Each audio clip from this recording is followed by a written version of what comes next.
Have you ever read an argument that was just so devastating, it left an idea in ruins? Well, today we're going under the hood to see how one of the masters of the takedown, H.L. Mencken, builds his arguments, piece by piece. It's a masterclass in rhetorical firepower. Okay, let's just jump right into the deep end with what is maybe Mencken's most famous and most shocking analogy. I mean, on the surface, this sounds completely absurd, right? But stick with me because this one sentence is actually the key to his entire case against political idealism. First, we've got to understand the idea that Mencken wants to absolutely demolish. And it's a really hopeful one we hear all the time. The belief that we can fix our political problems if we just elect better, more honorable people, the good guys. And this whole dream, it's built on a very specific kind of language. It's all about these high-minded moral goals. Think about it. Words like duty, integrity, incorruption. They're all about the power of an individual's character to rise above and fix a broken system. But Mencken, he just flips that whole idea completely on its head.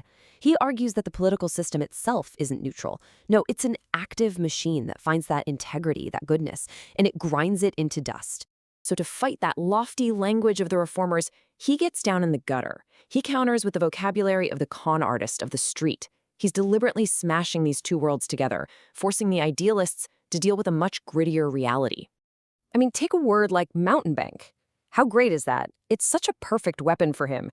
It paints this brilliant picture of a career politician as someone who's not just a fraud, but also a performer.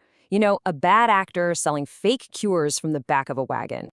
So how does he actually do it? What are the nuts and bolts of this takedown?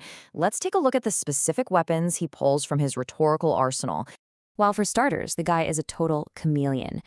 He's a master at shifting his tone to keep you, the reader, completely off balance. He jumps between these three distinct voices.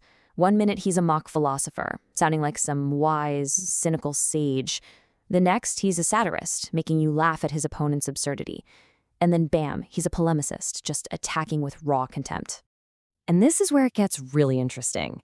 Look at the difference here between satire and polemic. Satire is the indirect attack, right? The jab hidden inside a joke. But a polemic? That's a direct punch to the face. Mencken's real genius is how he can switch between the two, sometimes in the very same paragraph. You never know what's coming next. But here's one of his most brutal techniques. It's built right into his sentence structure. He literally constructs a logical trap that leaves his opponent with absolutely nowhere to go. It's like a rhetorical cage, and he's just slammed the door shut. So, he starts with a simple condition, an if. He paints this picture for you. Here's the noble reformer, our good guy, taking that first step into the political arena. And then comes the then, the inevitable consequence. The moment he's in, he's face to face with the mob and realizes he has to start making compromises just to survive. He has to start playing their game. Which leads to the final inescapable so. The trap is sprung. To succeed in this world, our good man has to become the very thing he swore to destroy. The logic is a perfect closed loop. There's no way out. All right, so that's the theory. Let's see how this all plays out in the real world. For Mencken, the ultimate proof of his thesis, his Exhibit A, was none other than Theodore Roosevelt. Mencken lays out Roosevelt's career as this clear, almost tragic progression. You have this young, well-intentioned reformer who enters the scene ready to clean house, and you watch him transform, step by step, into the master showman, the exact kind of populist he originally despised.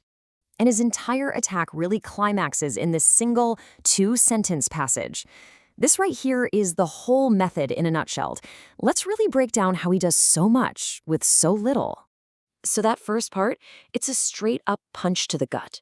It's not really a question, is it? It's an accusation. It's a prosecutor's closing argument, condemning Roosevelt without a hint of apology. That's pure polemic.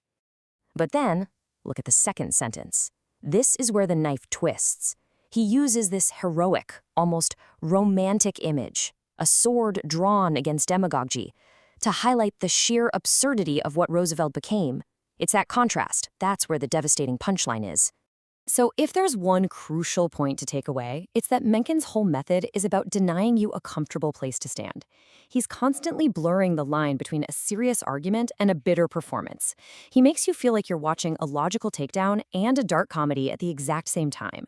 And all this really leaves us with a huge final question, doesn't it? When someone masters the art of the takedown this completely, where do you draw the line between powerful, effective persuasion and just a pure and maybe even dangerous spectacle?